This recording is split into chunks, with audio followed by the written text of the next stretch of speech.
Sejarah Islam di Jasirah Lehitu, Kabupaten Maluku Tengah, Provinsi Maluku, adalah halaman pertama dari kisah panjang Islam di Maluku.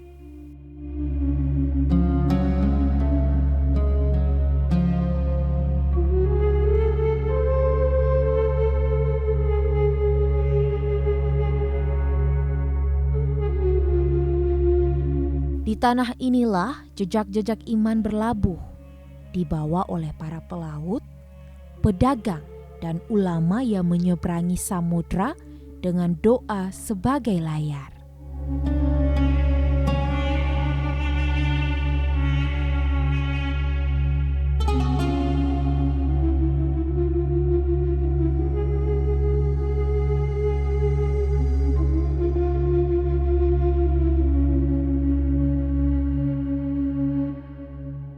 Jejak peradaban Islam yang masih ada sampai sekarang, salah satu masjid tertua dan menjadi saksi awal masuk serta berkembangnya Islam di Jasirah Lehitu.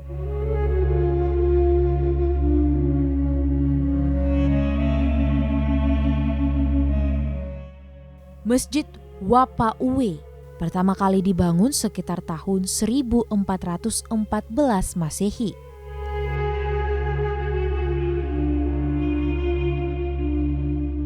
Juga menyimpan berbagai peninggalan bersejarah seperti manuskrip Al-Quran tulisan tangan dan naskah khutbah kuno.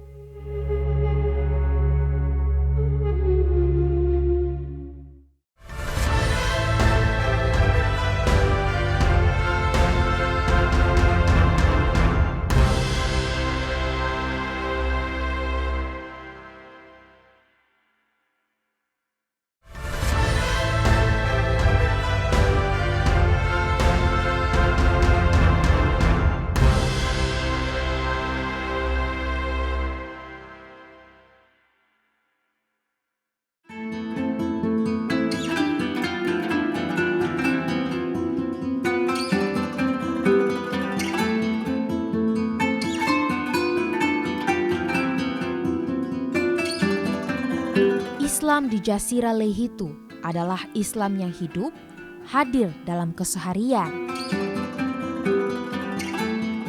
Di bulan Ramadan, negeri-negeri bersolek dengan cahaya kebersamaan.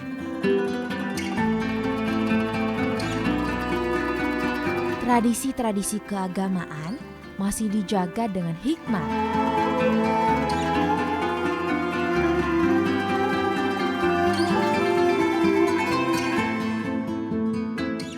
Bulan suci Ramadan adalah merupakan salah satu bulan yang paling utama dan sangat dinanti-nantikan oleh kaum muslimin di seluruh penjuru dunia. Tanpa kecuali kita yang berada di wilayah pesisir utara Pulau Ambon atau yang dikenal juga dengan wilayah-wilayah muslim Jasirah Lehitu. Bulan suci Ramadan merupakan salah satu bulan yang begitu banyak kenangan baik yang dirasakan anak-anak maupun orang yang sudah dewasa yang menjalankan ibadah puasa di bulan suci tersebut. Sebagaimana kita lihat, kita rasakan, kita saksikan bahwa ada di negeri-negeri Islam atau di kampung-kampung Islam di bulan suci Ramadan ini terdapat tradisi-tradisi yang masih dipertahankan sampai dengan saat ini, yang masih dipertahankan sampai dengan detik ini.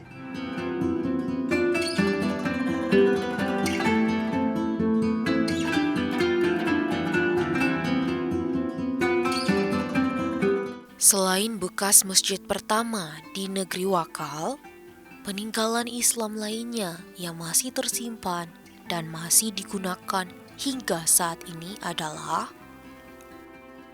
alat untuk menghitung dan menentukan awal tahun baru Hijriyah yang digunakan orang-orang terdahulu di negeri Wakal, seperti yang saat ini sedang ditunjukkan oleh para tokoh-tokoh agama di negeri Wakal.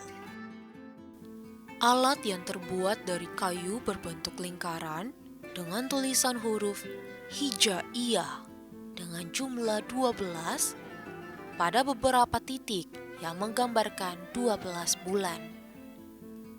Menjadi alat yang digunakan untuk menghitung bulan baru dalam penanggalan Hijriyah.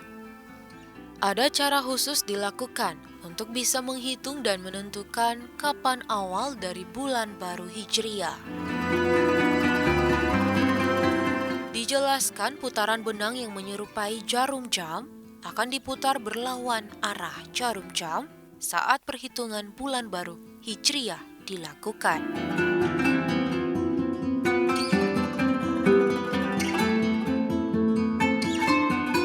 Setelah sudah dihitung pada papan penghitung bulan Hijriyah, titik terakhir yang menunjukkan salah satu huruf hijaiyah kemudian dicocokkan pada lembaran kertas yang berisi penjelasan huruf tersebut.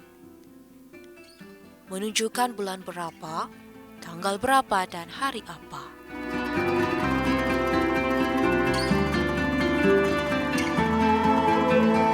Selain perhitungannya menggunakan cara-cara khusus dalam proses perhitungan, hanya tokoh-tokoh tertentu mulai dari tokoh agama, badan adat, dan raja yang bisa ikut dalam proses perhitungan awal bulan baru Hijriyah.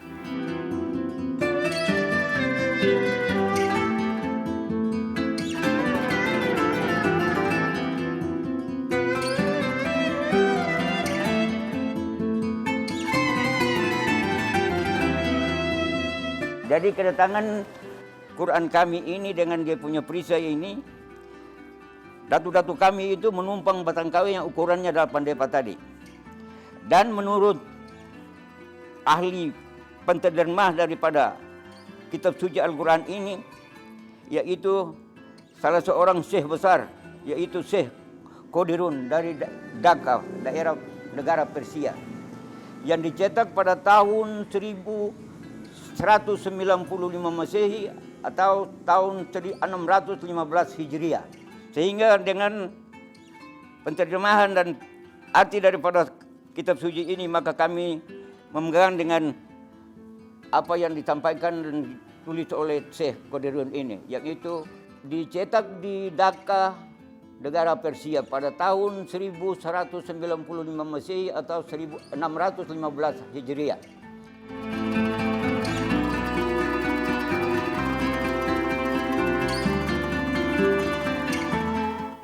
Benda bersejarah lainnya yang masih tersimpan adalah Al-Quran Tua yang disimpan di mata rumah Sunet atau di rumah raja.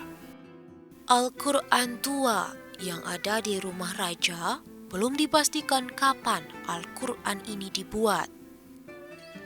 Namun jika kita lihat isinya, Al-Quran ini ditulis dengan tulisan tangan serta jenis kertas yang digunakan berbeda dengan Al-Quran saat ini. Namun ada catatan yang ditulis oleh orang yang datang melihat Al-Quran ini untuk diminta dipamerkan sebagai salah satu Quran tua tentang riwayat dan hot yang digunakan dalam menulis Al-Quran ini. Selain Al-Quran tua yang berada di mata rumah Sunet di negeri Wakal, ada juga Al-Quran tua yang disimpan di salah satu mata rumah. Mata rumah Lewaru merupakan salah satu yang menyimpan Al-Quran tua. Al-Quran tua yang berada di rumah Lewaru masih lengkap dengan kulitnya.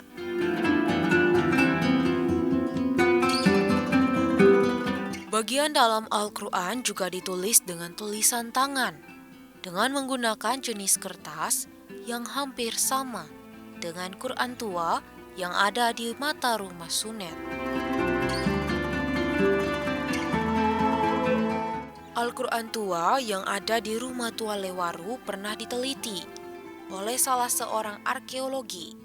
Bisa terlihat dari kartu nama dan catatan yang ditinggalkan. Dalam catatannya tertulis, Al-Quran ini selesai ditulis dalam tahun 615 Hijriah atau 1195 Masehi oleh Syekh Qadirun di Dhaka, Persia.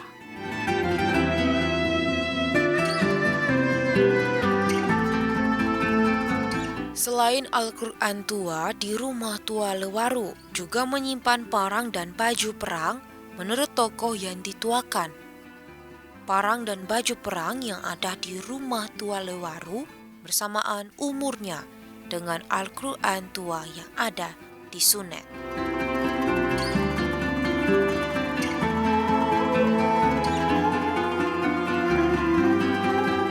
Di rumah tua Lewaru juga menyimpan naskah khotbah lama yang masih disimpan di pelepah bambu.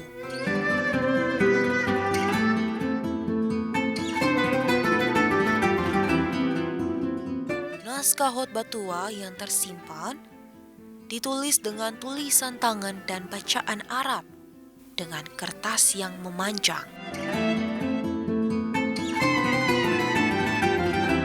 Naskah khotbah ini dulu digunakan saat khotib berkhotbah, baik itu khotbah Jumat atau Lebaran Idul Fitri atau Idul Adha. Sayangnya, naskah khotbah ini yang tersisa dan dijaga hanya tinggal beberapa.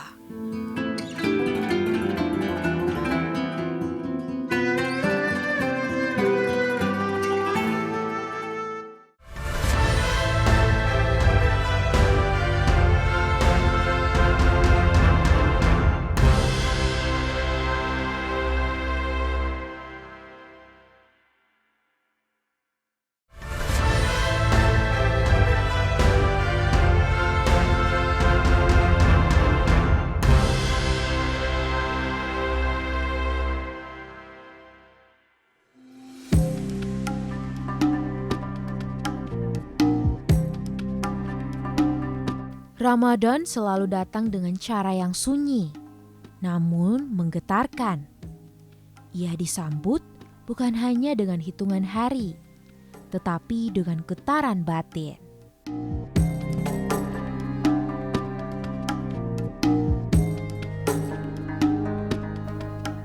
Langit tampak lebih teduh, laut berdesir lebih pelan.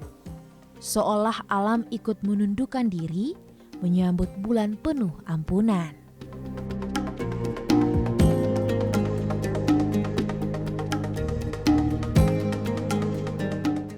Kemudian beberapa hari berikutnya ada di desa-desa atau pesisir Lehitu ini, negeri-negeri yang punya adat atau tradisi itu bawa makanan ke masjid. Dan hampir semua negeri itu punya tradisi yang sama. Tapi ada beberapa yang di hari ketiga itu raja bikin makanan atau makanan dibuat oleh keluarga raja, kemudian dibawa ke masjid, dibagikan kepada jamaah. Nah, kemudian tradisi yang pada umumnya yang dilakukan di masyarakat Muslim Lehitu pada saat bulan suci Ramadan itu adalah malam kunut atau malam 15 ke 16 Ramadan.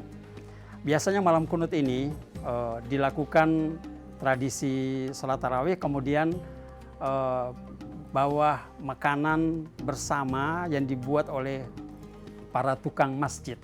Tukang masjid itu kebanyakan di pesisir ini dengan jumlah 12, kemudian mereka membuat makanan, lalu makanan tersebut dibawa ke masjid, kemudian dibagikan kepada jamaah yang hadir.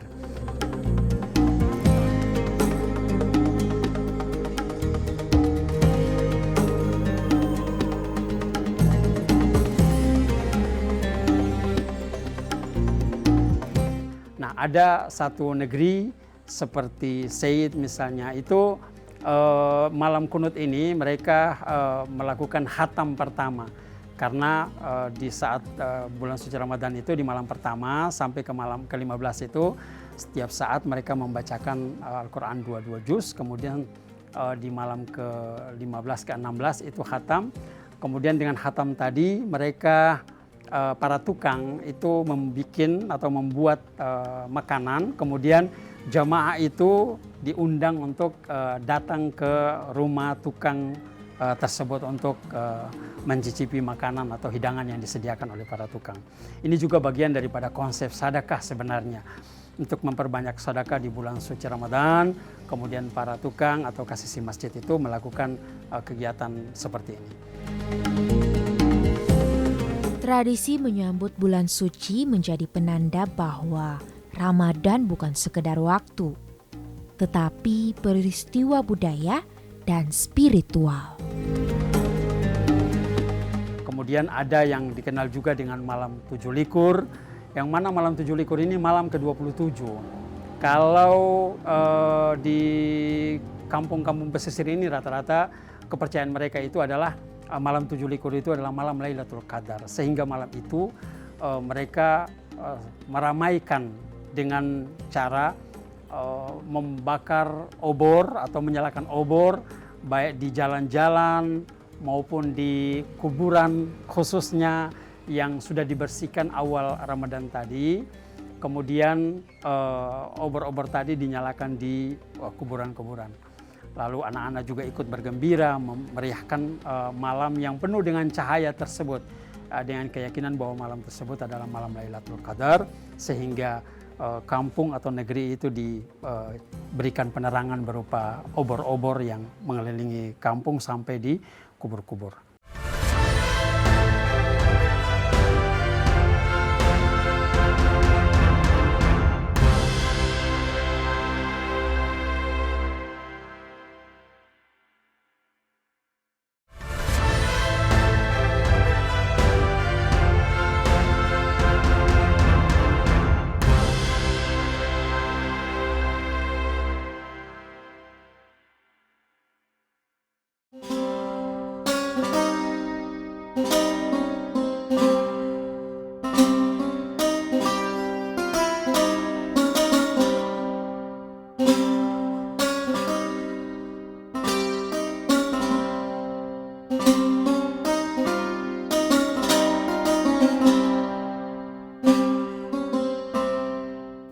Ramadan tetap dalam ingatan. Tradisi-tradisi yang dijalankan bukan sekedar rutinitas tahunan, melainkan warisan yang bernilai. Ramadan mengajarkan bahwa iman tumbuh subur ketika dijaga bersama-sama.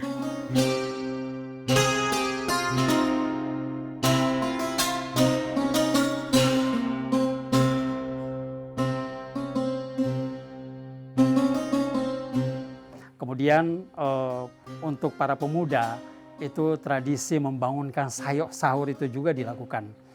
Hampir setiap malam dengan kegiatan yaitu hadrat atau membawakan syair-syair berupa salawat, zikir-zikir, memuji asma Allah, kemudian mengelilingi kampung dengan tabuhan musik rebana untuk membangunkan masyarakat untuk sahur. Biasanya di pukul 1 sampai pukul 4 untuk menjelang subuh.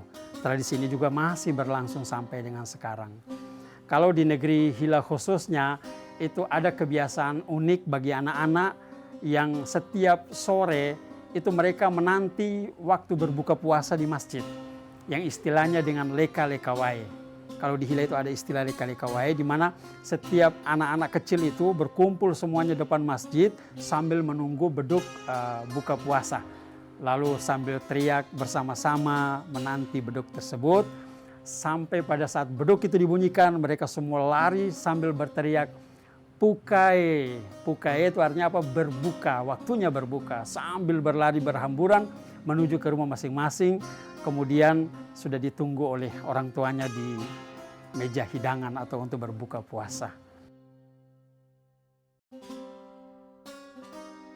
Generasi muda belajar dari keteladanan, bukan hanya dari kata-kata.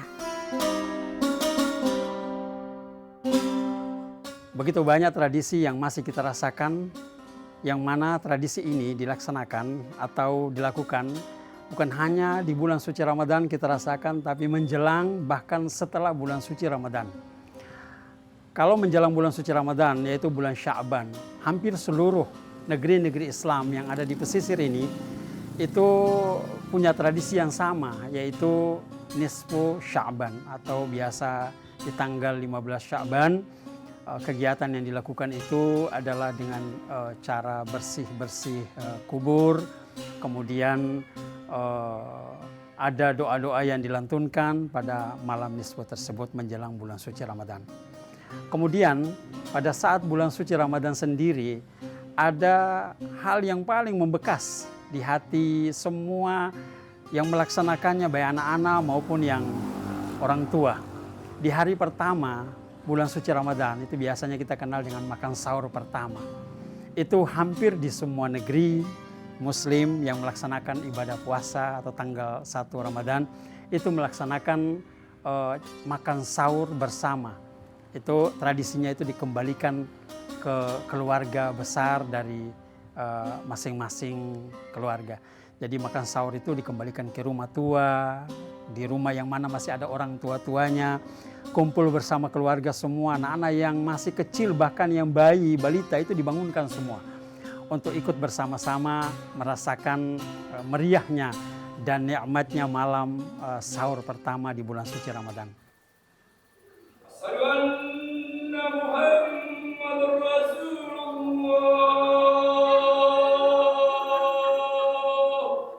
Ya, kemudian harapan daripada kami adalah untuk generasi Z atau generasi-generasi yang hari ini sementara berada pada wilayah milenial ini kemudian akan datang untuk senantiasa melestarikan budaya atau tradisi yang sudah dilakukan oleh para leluhur, para orang tua kita yang sampai dengan saat ini masih kita lestarikan dan kedepannya tetap akan dipertahankan. Supaya apa? Supaya kita bisa mengenal jati diri kita sebagai anak-anak yang memang lahir dan dibesarkan di pesisir yang memang notabene ajaran Islam kental dengan tradisi-tradisi dan budaya-budaya keislamannya, terkhusus di bulan suci Ramadan ini. Mereka melihat bagaimana orang tua berpuasa dengan sabar, berbagi dengan ikhlas, dan beribadah dengan khusyuk.